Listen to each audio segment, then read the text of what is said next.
Welcome back, guys. Today we're going to be talking about how to store your rifle, whether it's in a home defense situation, vehicle. I've had a lot of people ask me this recently, whether it's people from work, some friends. They're asking, how do you store your rifle in a cruiser-ready condition? And also, how do they go with a pre-shift inspection before they go on shift?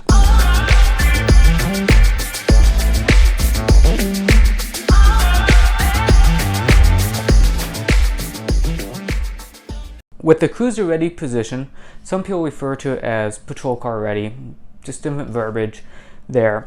That's going to be the same, pretty similar across the country. The pre-shift inspection might vary depending on if you're in one department or another. Also, if you're at home setting this rifle up, you might not have to do that if it's your same rifle every time, versus if you're hopping in a car that's had 3 guys in it before every shift, day, evening, and midnight. You don't know what they did, so you want to check it. So we're just going to cover those. So pretty simple. First up, we're just going to talk about cruiser ready. So cruiser ready is pretty simple. So right now, bolts locked to the rear. What we're going to do for cruiser ready, I'm just going to watch the bolt go home on an empty chamber. So right there, bolt is home on an empty chamber. I'm making sure my safety is on. I'm going to take my magazine and do a push-pull to make sure it's seated. And then I'm just going to simply shut the dust cover. That is how you set up your rifle for cruiser-ready conditions. The reason being is, well, our handguns, we can keep with a round in a chamber. A lot of times, most modern handguns have drop safeties, firing pin safeties, or some internal safety that makes them safe. The issue with this is that's not always the case for a rifle. Well, if I drop it, it's probably going to be fine.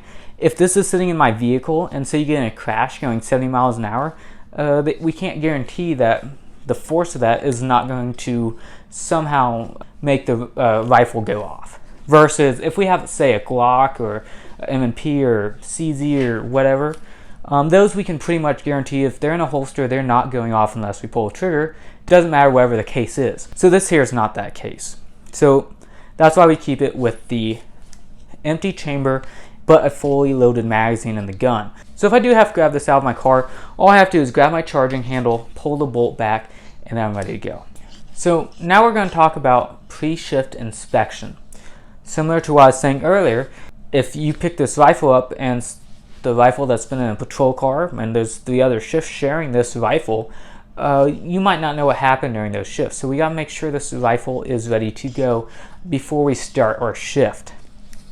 So when we pick this up, first thing we're going to do, just check the externals. Make sure everything's looking good, sling's good. If you're sharing this rifle, you could adjust the sling at this time.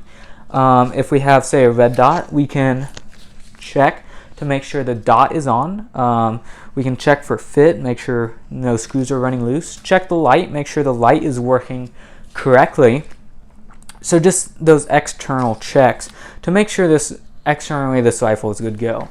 At that point, we will remove our magazine, stow that wherever we stow it. I'm just putting it in a back pocket.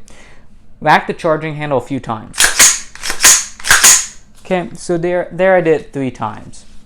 So then we'll watch the bolt go home on an empty chamber. This kind of leads into our cruiser ready position. So after that, safety's on. In a safe direction, we'll point our rifle in a safe direction, make sure that safety is working. So there, I pulled the trigger, nothing happened because the safety was on. Now I'm just going to kind of continue that, flip the safety off so it's on the fire position, press the trigger, it should go off. So at this point, I'll pull the charging handle again, make sure it does go home on an empty chamber, put the safety back on. Safety's on. I'm going to take my magazine, insert it into my rifle.